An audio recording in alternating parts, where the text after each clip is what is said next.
오늘도 하나님께서 우리 성도들의 모든 삶의 자리, 터전을 은혜로 지켜주시기를, 안전하게 보호해 주시기를, 건강하게 살 수 있도록 동행해 주시기를 주의 이름으로 축원합니다. 자, 고린도전서 5장에 이르렀는데요, 이 고린도전서 5장부터는 고린도 교회 교인들이 이제 실제 현장에서 당면한 윤리적인 문제, 또 신앙적인 문제들에 대해서 실제적으로 다루는 말씀들입니다. 그 가운데 오늘 본문이 포함된 5장은 지난주에 말씀드린 대로 교회 안에 음행의 문제를 다루고 있습니다. 고린도 교회가 성적으로 아주 부도덕한 교인이 있었는데 그 교인에 대해서 미온적으로 대처하고 있는 것에 대해서 지난주에 보셨던 1절부터 8절까지 아주 강하게 책망하는 말씀이었다면, 오늘 본문인 9절부터 13절까지 말씀은 교회가 그런 교인을 만났을 때 어떻게 처리해야 될지 직접적으로 지침을 주시는 말씀이에요. 한마디로 정리하면 13절에 뭐라고 그랬습니까? 내쫓으라, 출교하라는 거예요. 그러면서 첫 마디부터 아주 강하게 지시를 하죠. 9절을 보세요. 내가 너희에게 쓴 편지에 음행하는 자들을 사귀지 말라 하였거니와. 이 말씀을 보니까 지금 고린도 전서를 하는데 고린도 전서 이전에 편지를 또 보냈던 적이 있다는 얘기죠. 그래서 아마 고린도 전서를 처음 시작할 때 제가 그 말씀을 드렸던 것을 기억하시면 좋겠습니다. 사도 바울이 고린도 교회에 보낸 편지는 고린도 전서, 후서 말고도 최소한 3회, 많으면 4회 이상 편지를 보냈는데, 오늘 이 본문에 보니까 이 고린도 전서 전에도 바울이 이미 편지를 써서 보낸 적이 있다는 거예요. 그래서 내가 너희에게 쓴 편지에 라고 기억을 되살려주고 있습니다. 그런데 먼저 썼던 편지는 지금 현존하지는 않아요. 그러나 그 편지에서도 이와 비슷한 문제를 벌써 가르친 적이 있다, 교훈한 적이 있다, 기억을 되살려주는 거예요. 그래서 그 먼저 보낸 편지에서도 음행에 대한 문제를 이미 다루었다는 것을 지금 이 본문 9절을 통해서 우리가 충분히 짐작할 수가 있지요. 그 먼저 쓴 편지에 뭐라고 썼었냐면 음행하는 자들을 사귀지 말라 하였다 그랬습니다. 그렇죠? 음행하는 자들을 사귀지 말라. 이 사귀지 말라는 이 말은 아예 모른 척해라 그런 뜻이 아니에요.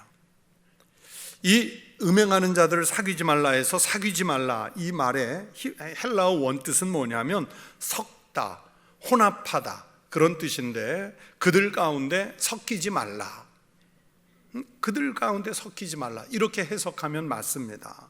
다시 말하면 교인은, 그리스도인은 음행하는 자들의 그 문화 속에 들어가지 말라는 거예요. 너무 일반화된 그런 죄악의 문화 속에 들어가서 있지 말라는 거예요.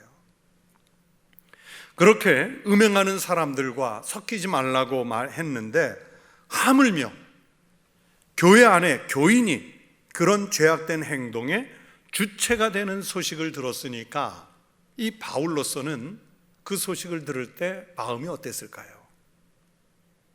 참담했겠죠. 교인 중에 이런 사람이 있었다니까 얼마나 비통했겠어요. 아주 낙심한 마음이 들었을 겁니다. 그렇게 강조해서 가르쳤는데 그 가르침이 허사가 되었으니 바울의 입장에서는 자기가 뿌린 복음에 비추어 볼 때 얼마나 실망이 됐겠습니까? 사실 기독교인으로 살면서 어떻게 그런 사람을 아예 안 만나고 아예 섞이지 않고 살 수 있겠습니까? 그렇잖아요. 바울이 10절에서 말씀하는 대로 그런 사람들을 아예 만나지도 않고요, 사귀지도 않고 살려면 너희가 세상 밖으로 나가야 할 것이라, 이 말씀대로 사귈 사람이 아예 없을지도 몰라요. 예수 안 믿는 사람 아예 사귈 사람 없을지도 몰라요. 예전에 어떤 아주 유명한 개그맨이 그 유행시켰던 말 중에 그런 말이 있죠. 지구를 떠나거라 그랬잖아요. 이런 사람 아예 안 사귀고 살려면요, 지구를 떠나야 돼요. 세상을 떠나야 돼요. 딱 그 말이에요. 아마 고린도 교회 교인들은 먼저 보낸 편지에서 음행하는 사람들을 사귀지 말라 하니까 그 말을 오해해서 그들이 살고 있는 땅을 떠나거나 같은 하늘 아래에 있지 말라 하는 이 말로 확대해서 들었던 것 같습니다. 그래서 교인들 입장에서는 그러면 아니 그런 사람 아예 사귀지 말라고 하면 우리가 어디 가서 살라는 말이냐, 이렇게 반발이 나올 수도 있어요. 그래서 바울은 그런 사람들이 사는 곳을 떠나라는 얘기가 아니라 중점은 어디에 있냐면 무게중심은 악에서 떠나라, 악한 행동에서 떠나라, 여기에 관심이 있는 거예요. 그런 사람과 전혀 상관없이 사귐이 없이 살려면 우리가 사는 이웃에 그런 사람이 얼마든지 있을 수 있는데 그들을 떠나려면 지구 밖으로, 세상 밖으로 나가야 할 정도예요. 그래서 바울은 그 장소를 떠나라는 게 아니라 악한 행위에서 떠나라는 뜻입니다. 그 도시에 만연한 음란한 문화에서 섞이지 말고 벗어나라는 뜻입니다.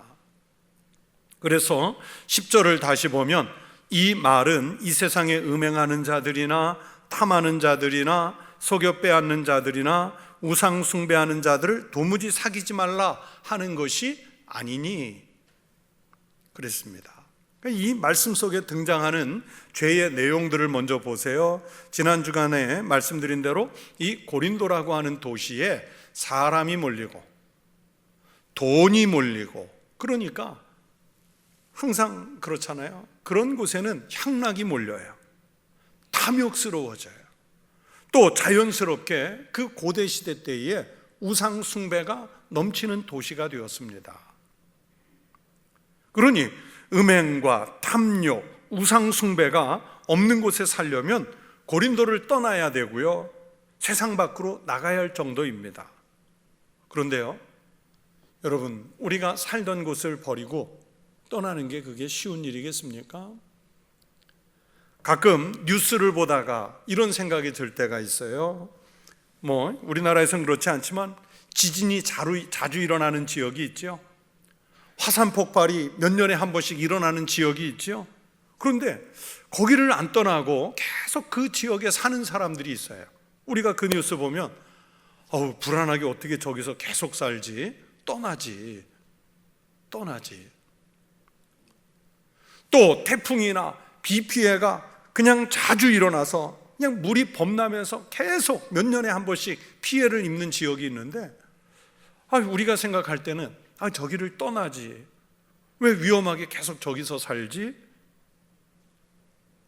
요즘에도 미국 같은 경우에 토네이도가 그렇게 자주 발생하는 지역에 살면서 토네이도가 집 한번 날려버리고 나면 또 거기에 집 짓고 또 거기 살아요. 좀 이 토네이도가 안 일어나는 지역에 가서 살면 안전하지 않을까? 그렇게 쉽게 생각할 수 있어요. 그게 빨리 거기를 벗어나서 살면 좋을 것 같은데 못 떠나지 않습니까? 만약에 우리 청주에 그런 자연재해가 자주 일어나는 지역이니까 청주 못 살겠다, 버리고 떠나자, 우리는 쉽게 떠날 수 있을까요? 우리도 쉽게 못 떠나요. 그 살던 근간이라는 게 있습니다. 쉽게 못 떠나요. 그래서 여기 사는 거예요. 사람이 자기가 살던 터전을 떠나는 것은 쉽지 않습니다. 이 고린도 교인들에게 당신들이 지금 살고 있는 도시가 너무 타락했으니 사람들을 사귀지 말라, 만나지 말라, 그러면 여러분 그게 가능한 일입니까? 살면서 다 이웃집에 있기 때문에, 같은 동네에 있기 때문에 관계를 맺고 살고, 또 거기 살다 보면 그곳에 문화가 있는 것이고 그곳에 먹고 사는 생활의 터전이 있는데 그것을 버리고 떠나는 게 결코 쉽지 않습니다. 그래서 바울은 오늘 본문에서 도무지라는 말을 넣어서 도무지 사귀지 말라 하는 것이 아니니 그랬죠. 아예 사귀지 말라 하는 말이 아니라 그러는 거예요. 이 본문 10절 속에 음행은 먼저 육체를 범하는 죄죠. 음란한 죄예요. 인간의 육신적인 본능을 유혹하는 것이기 때문에 그 육신이 유혹을 받으면 사람들이 쉽게 넘어가요. 또 본문에 탐하는 자들이란 물질적이거나 경제적인 탐욕의 죄를 저지르는 사람들을 말합니다. 또 오늘 본문에 속여 빼앗는 자들이 있다고 그랬는데 예전 번역 성경으로 보면 토색하는 자라고 되어 있어요. 토색. 이 토색하는 사람은 누구냐면 남의 것을 착취하고 강탈하는 강도 같은 사람을 말합니다. 이 강제로 빼앗는 사람이라는 뜻이에요. 우상숭배가 나오죠. 우상숭배하는 자들은 성경 내내 하나님께서 가장 싫어하시는 죄이고 인간이 하나님 앞에서 짓는 죄 중에 가장 무거운 죄, 가증한 죄라고 할 수 있습니다. 하나님보다 더 앞세우는 것이 있으면 그게 우상숭배인데 우리 인간이 예수를 믿는다고 하면서도 얼마나 우상숭배하는 죄를 쉽게 자주 범하는지 몰라요. 사도 바울이 이 본문에서 말하는 이런 죄악들은 인간이 자기도 모르게 짓는 죄들이에요. 음행, 탐욕, 착취하는 것, 하나님보다 더 앞세워서 믿는 것들은 다 인간이 살면서 자기도 모르게 빠져드는 죄악들입니다. 더구나 이 고린도라는 도시는 특별히 이런 죄악에 많이 노출되어 있던 도시였어요. 지난주에 말씀드렸죠. 고린도는 주변의 다른 도시 국가들로부터 고린도를 지칭할 때 방탕하라는 별명을 가지고 있었다고. 도시에 붙은 별명이 방탕하였어요. 방탕하. 그런 도시에 살면서 그 도시의 사람들, 이웃들과 아예 사귐이 없이 산다는 것은 불가능에 가깝죠. 그래서 바울은 세상 사람들과 교제를 완전히 끊고 살라 말씀하시는 것이 아니라 육체만 교회 안에 들어와 있고 삶은 교회 밖의 사람들과 다를 바 없이 살아가는 지금 그리스도인들의 생활을 질책하는 거예요. 교회 밖의 사람들과 교제를 끊고 고립된 채 살아라 라는 말씀이 아닙니다. 몸은 교회 안에 있으면서 그리스도인이라는 이름을 가졌으면서 세상의 음행자들과 다를 바 없이 살고 교회 안에서조차 이런 죄악을 수용하면서 살고 있는 지금의 그 고린도 교회의 현실을 질책하는 거예요. 은혜로 덮어주는 게 전부가 아니라는 말씀입니다. 그렇게 덮어둔 것 때문에 이 교회가 가져야 할 거룩한 모습이 지금 훼손을 당하고 있다. 이 교회의 그 거룩성이 훼손되는 것을 지금 그 현실을 지적하고 있습니다. 그렇게 거룩한 모습을 상실하게 하는 현실과 분리된 삶을 좀 살아라 하는 말씀이 이 본문의 흐름이에요. 바울은 데살로니가 후서 3장 6절에서도 비슷한 말씀을 했습니다. 형제들아, 우리 주 예수 그리스도의 이름으로 너희를 명하노니 게으르게 행하고 우리에게서 받은 전통대로 행하지 아니하는 모든 형제에게서 떠나라. 모든 형제에게서 떠나라는 말도 아예 교제를 하지 마라, 지금 사귀고 있는 사람과 교제를 끊어라, 그런 뜻이 아니라 좀 그 사람들과는 영적인 수준, 도덕적 수준이 좀 차원이 다른 삶을 좀 살아라 하는 뜻의 말씀이에요. 사실 성도라는 이름 또는 교인이라는 이름을 가진 사람들이 세상에 속한 사람은 아니지만 그래도 지금은 세상에 살고 있는 사람들이에요. 지금 청북교회 안에 들어와서 이렇게 예배를 드릴 때는 그리스도인이에요. 청북교회 교인이에요. 그런데 예배 끝나고 나면 나는 세상에 안 들어갈래 하고서 안 나가세요? 일터로, 가정으로, 이웃들 속으로 가셔야 되잖아요. 세상 속으로 가셔야 되잖아요. 그렇기 때문에 우리는 세상과 완전히 분리된 삶을 살 수 없습니다. 세상에서 완전히 분리된 삶을 살려면 요즘 텔레비전에서 자주 하는 대로 자연인이 되시든지 아니면 수도원에 들어가시든지 사막이나 산중에 들어가시든지 그래야 되잖아요. 그런데요, 그렇게 들어가서 살아도 완전히 끊고 살기는 불가능에 가깝습니다. 그리고 그리스도인이라고 해서 영적으로 성결하게 산다는 명분을 내세워서 은둔해서 산다든지 세상에서 도망쳐서 도피자로 사는 것이 바람직하지 않습니다. 그런 삶을 선택하는 게 옳은 것은 아니에요. 물론 수도사가 되어서 그렇게 살 수는 있지만 그리스도인이 됐다고 해서 전부 그렇게 살면 세상은 누가 살아가는 거예요? 전부 그렇게 살 수는 없잖아요. 그러면 어떻게 살아야 하는가? 그리스도인은 세상에 섞여서 동화돼서도 안 되지만 또 반대로 세상과 동떨어진 삶을 살 수도 없습니다. 그러면 어떻게 살아야 하느냐? 예수님은 우리에게 그래서 세상에서 소금이 되고 세상에서 빛이 되라고 말씀하시는 거예요. 세상으로 나가니까 그 나간 세상에서 빛이 되고 소금이 되라는 거예요. 너희는 너희끼리 따로 살면서 빛이 되거라, 너희끼리 따로 살면서 소금이 되거라, 이 말씀이 아니라 세상에서 살면서 빛이 되고 소금이 되는 사명의 삶을 살라 말씀하시는 거예요. 그런데 이 본문 속에서 여러분 지금 고린도 교회 안에서 벌어지고 있는 일들을 보십시오.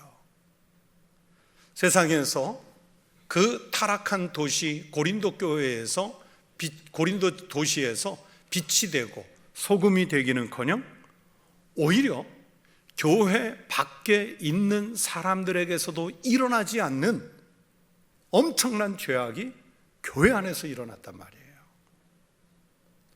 말로 형용할 수 없는 아주 부끄러운 일이 교회 안에서 일어났습니다. 그러면 교회 안에서 일어났기 때문에 교회 밖에서 대처하는 사람들과는 조금 달라야지요. 달라야 된다는 거예요. 어떻게 달라야 되느냐?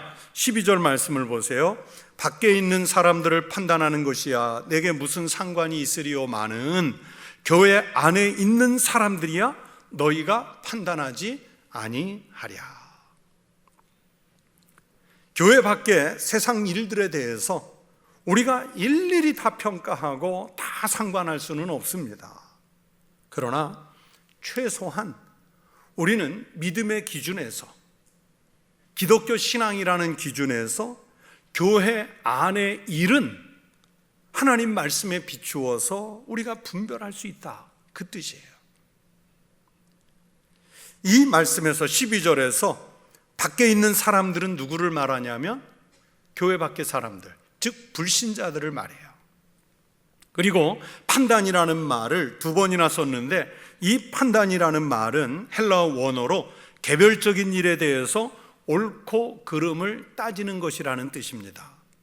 그래서 교회 밖에 불신자들이 일탈하는 경우 있잖아요. 바람을 피울 수도 있고 또 남의 것을 좀 사기쳐 먹을 수도 있고 강탈할 수도 있고 우상 숭배도 할 수 있는데 우리가 그 사람들의 그 행위에 대해서 어떻게 다 일일이 옳고 그름을 판단하면서 살겠냐, 그 얘기예요. 그것까지 우리가 상관할 바는 아니라는 겁니다. 그러나 교회 안에 있는 사람들의 생각과 행동에 대해서는 옳은 것인지 그것이 그른 것인지 우리는 따져봐야 한다는 거예요. 특히 불신자들도 행하지 않는 그 죄악들에 대해서는 더더욱 그렇습니다.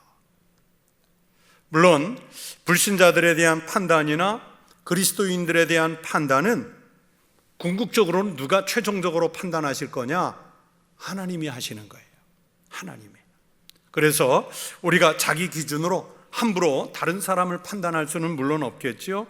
바울은 고린도전서 4장 5절에서 이렇게 말씀했습니다. 그러므로 때가 이르기 전 곧 주께서 오시기까지 아무것도 판단하지 말라. 그가 어둠에 감추인 것들을 드러내고 마음의 뜻을 나타내리시리니 그때에 각 사람에게 하나님으로부터 칭찬이 있으리라. 이 모든 최종적인 판단은 하나님이 판단하셔서 나중에 어둠에 감추인 것들은 다 드러내실 것이고, 그래서 어려운 중에도 믿음을 잘 지키고 산 의인들에 대해서는 하나님으로부터 칭찬이 있을 거라는 거예요. 우리가 함부로 옳고 그름을 판단하지 못하는 영역도 많이 있습니다. 그럼에도 불구하고 교회는 교회의 거룩함을 유지하기 위해서 하나님께서 주신 지혜와 능력으로 신령한 것과 악한 것, 또는 빛인 것과 어둠인 것, 소금인 것과 부정한 것, 부패한 것, 이것을 신앙적 상식으로 분별을 해야 되고, 또 잘못됐을 때는 지도를 해야 합니다. 이런 방향을 바울은 고린도전서 2장 13절에서 이렇게 말씀했습니다. 우리가 이것을 말하거니와 사람의 지혜가 가르친 말로 아니하고 오직 성령께서 가르친 것으로 하니, 영적인 것은 뭘로 분별해요? 영적인 것으로. 영적인 것은 영적인 것으로 분별하느니라. 여러분, 교회 일은 육적인 것입니까? 영적인 것입니까? 영적인 거예요. 말씀에 입각하는 거예요. 그래서 성령의 의지에서 분별을 하고 성령의 의지에서 지도를 해야 합니다. 같은 말씀을 로마서 12장 2절에서는 이렇게 말씀하셨습니다. 너희는 이 세대를 본받지 말고 오직 마음을 새롭게 함으로 변화를 받아 하나님의 선하시고 온전하신 뜻이 무엇인지 분별하도록 하라. 조금 전에 앞서 읽어드린 고린도전서 2장 13절에서는 영적인 것으로 분별하라고 그랬고, 또 뒤에 읽은 로마서 12장 2절에서는 마음이 변화된 것으로 하나님의 온전하신 뜻을 분별해라 그랬어요. 예수 믿고 나면 기준이 달라지는 거예요. 수준이 달라지는 거예요. 생각이 달라지는 거예요. 바울의 이런 말씀들은 이제 예수를 믿고 나서, 말씀을 읽고 나서 기도해서 성령의 은혜를 받은 사람은 우리가 옳고 그름을 분별할 수도 있고, 또 분별한 다음에 그 말씀에 맞게 권징을 할 수 있는 능력이 그리스도인에게, 또 교회 안에 있다는 뜻입니다. 교회가 바른 권징을 하는 것은 교회가 갖고 있는 신성한 의무이고 동시에 권리입니다. 그래야 교회의 질서가 바로 서고 교회가 세상을 향해서 거룩하게, 다르다, 교회 밖에 사는 사람들과는 생각하는 게 다르고 도덕적 수준이 다르다, 이거를 말할 수 있는 거예요. 그래야 교회가 거룩한 공동체로서 보존될 수 있습니다. 그래서 세상 사람들, 불신자들이 처리하는 방식과 같은 방식으로 처리해서 교회의 거룩성이 훼손되면 안 된다는 것을 바울은 말씀하고 있습니다. 오늘 본문에서 교인의 윤리적 범죄에 대해서 바울은 두 가지 측면에서 이야기합니다.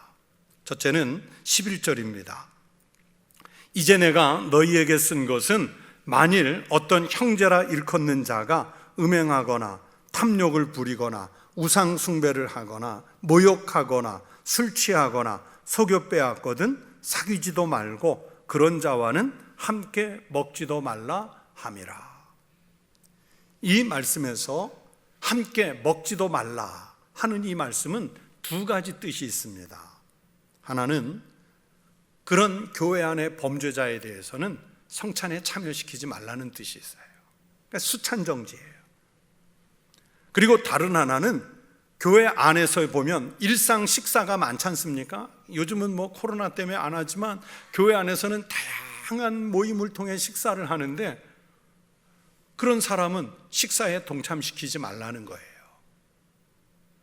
왜냐하면 이 성경 속에서 본문이 말씀하는 이 식사는 어떤 의미냐면 하나님과 가까워지고 또 교인들 간의 친분을 과시하는 그런 의미가 있기 때문입니다.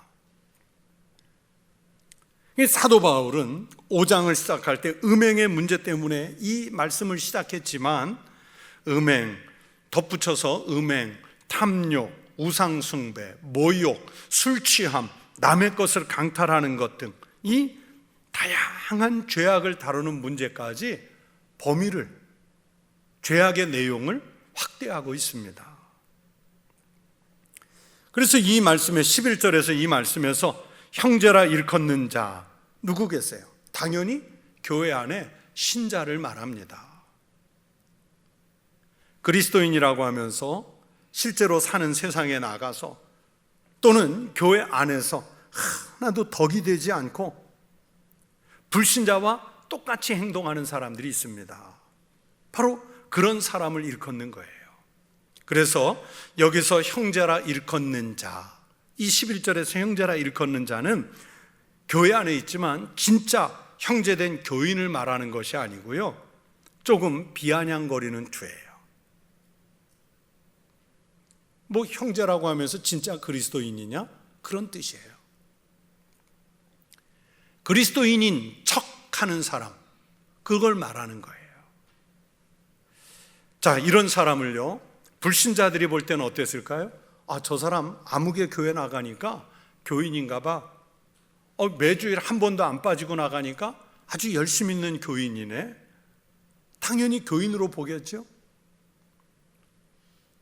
또 교회에 같이 다니고 있는 다른 성도들의 입장에서도 볼 때 그 사람 뭐 세상에서 범죄자고 그리스도인답게 살지 않고 뭐 그런 건 차치하고 일단 교회 매주일 빠지지 않고 나오니까 같은 믿음의 형제, 같은 믿음의 자매인가 보다, 또 그렇게 볼 거 아니에요. 그러나 교회는 나오고 있지만 그의 생활을 보면 참 신자는 아니다. 그런 의미에서 형제라 일컫는 자, 이렇게 조금 비아냥거리는 투로 이야기를 한 거예요. 그래서 그들과 함께 먹지 말라 하는 것은 그런 사람에게 함부로 성찬을 주어서도 안 되고 식사하면서 친분을 나누는 것도 신중하라는 뜻입니다. 같이 밥 먹지 말고 그런 사람이 있으면 왕따 시켜라, 그런 뜻이 아니에요. 더 중요한 무게중심은 그만큼 교회는 세상과는 조금 다른 순결한, 거룩한 공동체가 되어야 한다는 것을 강조하는 말씀입니다. 또 두 번째 처리는 13절입니다. 밖에 있는 사람들은 하나님이 심판하시려니와 이 악한 사람은 너희 중에서 내쫓으라. 무슨 뜻이겠습니까? 여러분, 세상에 대해서 권징할 권한이 교회에는 없습니다. 우리 교회 반경 100m 안에 사는 어떤 주민이 남의 것을 강탈했어요. 사기를 쳤어요. 바람을 피웠어요. 그러면 우리 교회에서 가까운 데에 사는 사람이니까 우리가 불러다가 야단치고 혼낼 수 있습니까? 그럴 권한 자체가 우리에게는 없어요. 그러나 교회 안의 권징 권한은 교회가 갖고 있습니다. 교회 밖에 죄악에 대해서 눈 감으라 하는 뜻의 말씀이 아니라 그것은 별개의 문제이고 교회 안에서 벌어진 악행에 대해서는 분명하게 처리하라는 뜻이에요. 그래서 이런 사람, 5장 1절부터 8절 어떤 사람이었어요? 계모와 동침한 사람이잖아요. 이 교회 권징 중에서 가장 무거운 벌인 출교를 명령했습니다. 왜 이렇게 무거운 벌을 내리라고 할까요? 지난주에 보셨던 5장 6절의 말씀을 기억해야 됩니다. 너희가 자랑하는 것이 옳지 아니하도다 적은 누룩이 온 덩어리에 퍼지는 것을 알지 못하느냐. 작은 죄라고 여겨서 수용하기 시작하면 나중에 누룩처럼 그게 온 교회를 덮어버릴 염려가 있습니다. 그만큼 도덕적으로 교회가 무뎌진다는 거예요. 무감각해지는 거예요. 그래서 이런 죄인을 출교시키는 목적은 교회를 죄로부터 단절시켜서 성결하게 보호하려는 의도가 담겼습니다. 그리고 또 진짜 목적은 그 출교당한 사람이 회개를 해서 구원을 받게 하려는 충격 요법이에요. 5절 말씀을 보세요. 이런 자를 사탄에게 내주었으니 이는 육신은 멸하고 영은 주 예수의 날에 구원을 받게 하려 함이라. 이런 충격을 받고도 회개하지 않는다? 구원 못 받으면 그의 운명이죠. 그러니까 징계를 받은 교인이 권징을 통해서 정신을 바짝 차리고 새 사람이 돼서 정말 그리스도인이 되고 구원을 받는다면 여러분, 이 사람 하나를 징계한 것, 매를 때린 것은 성공한 거예요. 진짜 사랑의 매가 된 거죠. 새삼스럽게 제 말씀을 드리면 죄송한데 제가 그 기독교 윤리학이라는 학문을 공부했습니다.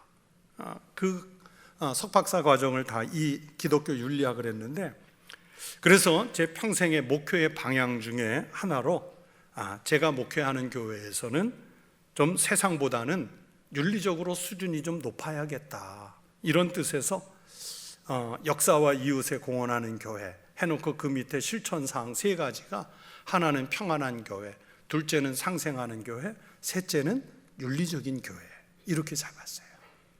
윤리적인 교회. 왜 윤리적인 교회를 넣냐면 교회와 그리스도인들이 세상의 윤리적 기준보다는 그래도 높아야 교회가 살 수 있다, 교회가 제대로 살 수 있다, 이 저의 목회 철학이에요.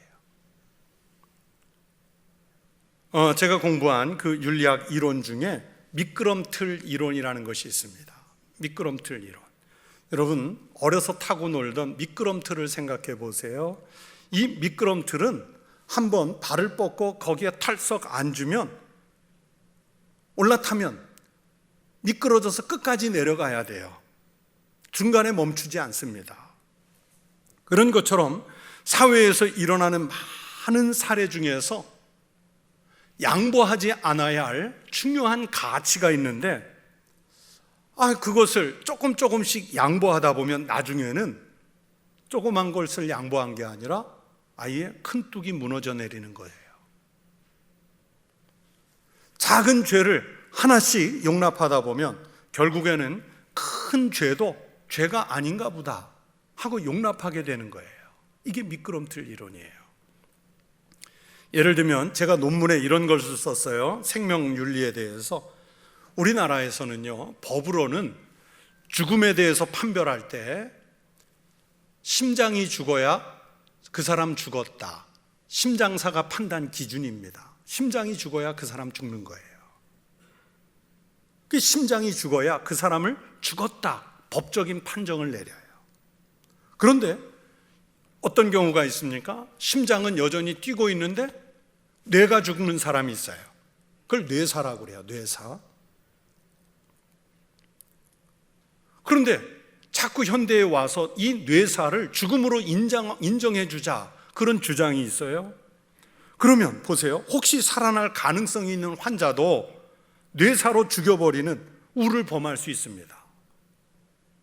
식물인간인 사람도 살아날 가능성이 없다고 생명이 무시되고 쉽게 죽일 수 있어요. 그러다 보면 한 인간의 존엄한 죽음을 핑계로 이 사람 이제 회복이 불가능한 환자라고 여겨서 안락사를 시킬 수도 있습니다. 또 말기의 환자가 이 의사 조력 자살이라고 하는데 의사의 도움을 받아서 몰래 자살을 택할 수도 있어요. 의사가 도울 수도 있어요. 그래서 이 미끄럼틀 이론에다가 대면, 만약에 뇌사라는 것 하나를 인정하게 되면 다른 위험한 일들이 미끄럼틀 내려가듯이 막 줄줄이 생명을 경시하는 현상이 일어날 수 있기 때문에 아예 이 뇌사라는 것 자체가 미끄럼틀에 올라가지 못하도록 법적으로 뇌사를 죽음으로 인정하면 안 된다, 이렇게 말하는 거예요, 우리 기독교에서는. 다만 병원에 윤리위원회라고 있거든요. 거기에서 장기 기증이나 정말 제한된 아주 특별한 상황에 대해서 윤리적으로 문제가 없는지 판단을 해서 허용을 하는 제한적 판단은 있습니다.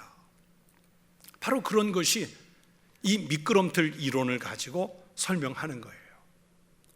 자, 그러면 우리의 실제 생활에서도 미끄럼틀 이론이 있을 수 있어요. 어떻게? 예를 들면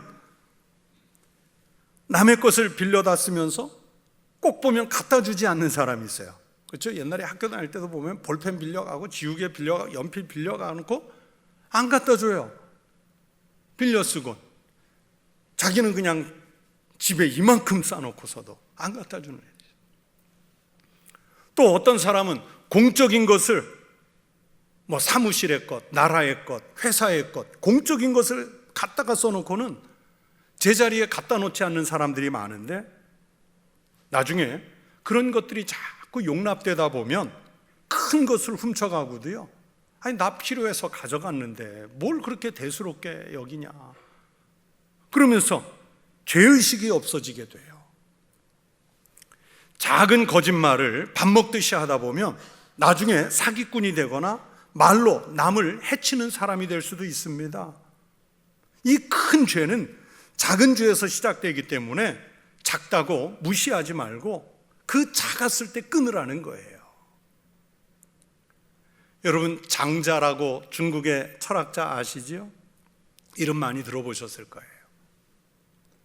장자의 아내가 한 번은 장에 가는데, 시장을 가는데 어린 아들이 따라가겠다고. 옛날 엄마가 장에 가면 애들이 따라간다고 그러잖아요. 엄마 나도 가, 나 데리고 가, 시장 구경하고 싶어. 그런데 엄마가 애가 귀찮으니까 놓고 간단 말이에요. 안 돼, 따라오지 마. 그런데 끝까지 울면서 따라오니까, 그러면 집에 잘 얌전히 있으면 엄마가 갔다 와서 저 돼지 잡아서 고기 해줄게, 그랬어요. 애는 그 엄마가 갔다 와서 돼지 잡아서 고기 준다니까 울음을 뚝 그치고 들어갔어요. 장자의 아내가 장에 갔다 와보니까 남편이 돼지를 잡고 있는 거예요. 장자가 돼지를 잡고 있는 거예요. 장자의 아내가 깜짝 놀라서, 아니 당신 지금 뭐 하고 있냐고, 그 중요한 재산 돼지를 왜 잡냐고 그랬더니, 아니 당신이 아까 장에 갈 때 아이 보고 갔다 오면 돼지 잡아준다고 그래서 내가 미리 잡고 있는 거라고. 장자가 그랬다니까요.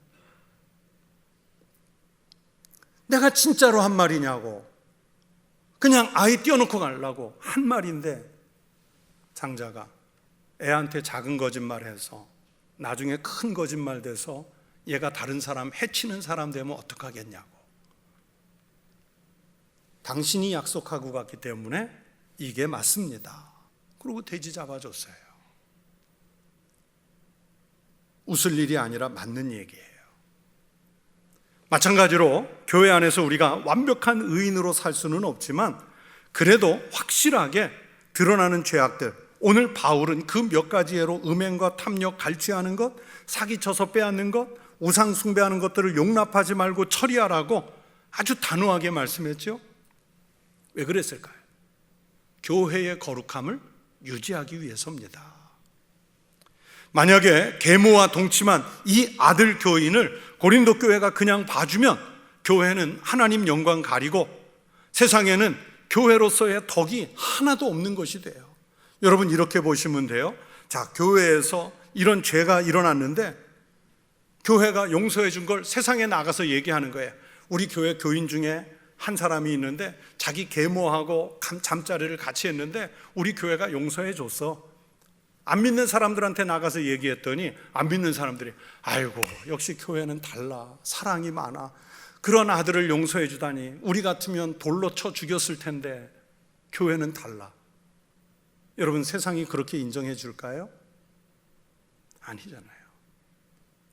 만약에 세상이 맞다, 교회는 사랑이 많으니까 용납해 줬다, 그렇게 이해해 준다면 말이 달라져요. 그러나 교회 밖의 사람들이 아니 교회가 그런 일을 봐줘? 그렇게 반발한다면 오히려 교회가 세상을 향해서 머리를 들 수가 없어요. 부끄러운 거예요. 아들이 계모와 잠자리를 했는데 교회가 방관하고 있다면 불신자들이 뭐라 그러겠습니까?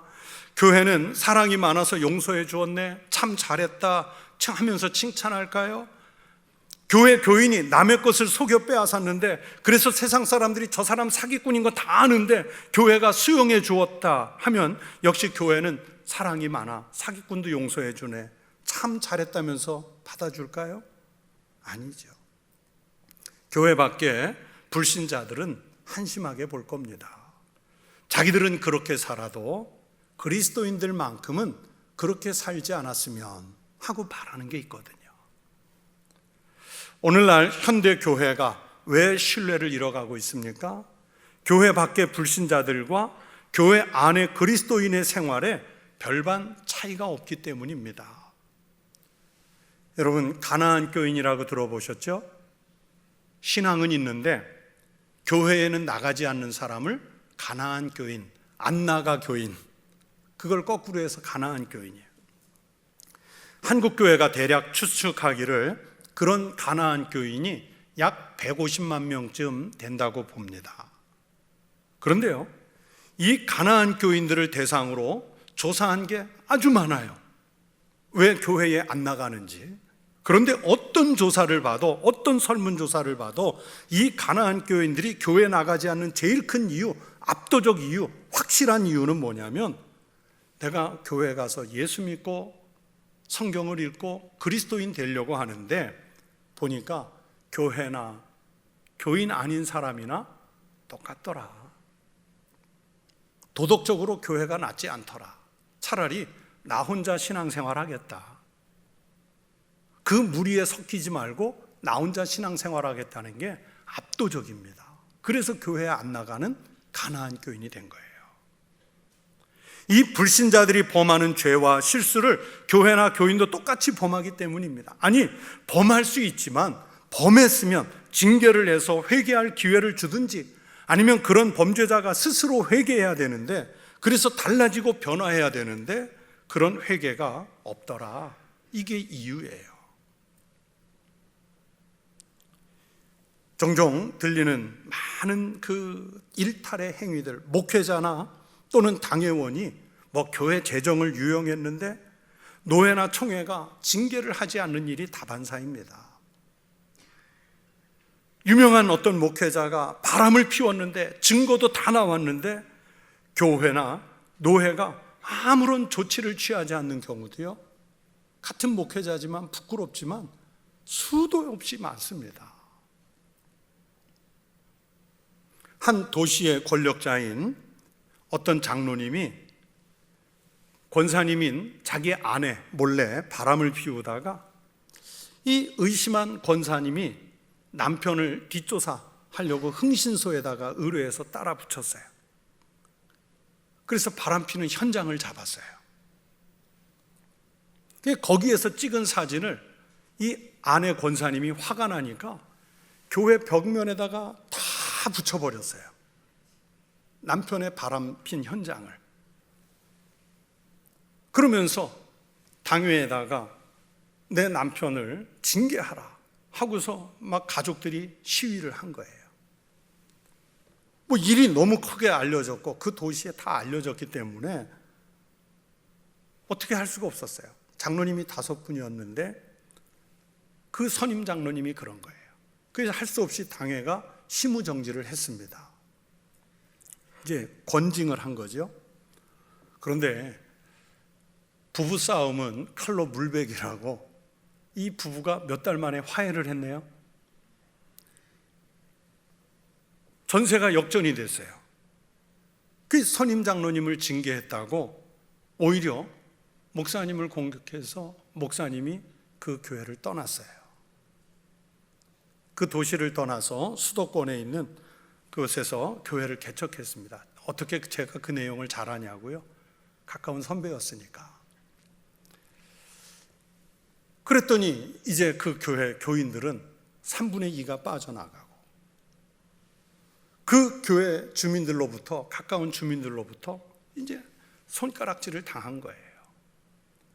그분은 오히려 책임을 지고 공직에서는 사퇴를 했는데, 모든 공직에서 사퇴는 했는데 당회원의 지위는 유지를 했어요.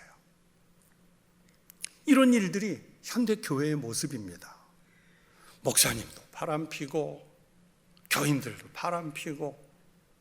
여러분, 고린도 교회에서 일어난 일이 우리 주변에서 일어나는 일이에요. 이 가나안 교인을 양산하게 만드는 교회 지도자들의 일탈입니다. 세상과 똑같은 수준의 그 윤리 수준으로는요, 이 세상 죄악을 이기지 못해요. 세상보다 훨씬 높은 수준의 신앙적 윤리를 갖춰야 겨우 이길 수 있어요. 겨우. 그런데 현실은 그렇지 못해서 안타깝죠.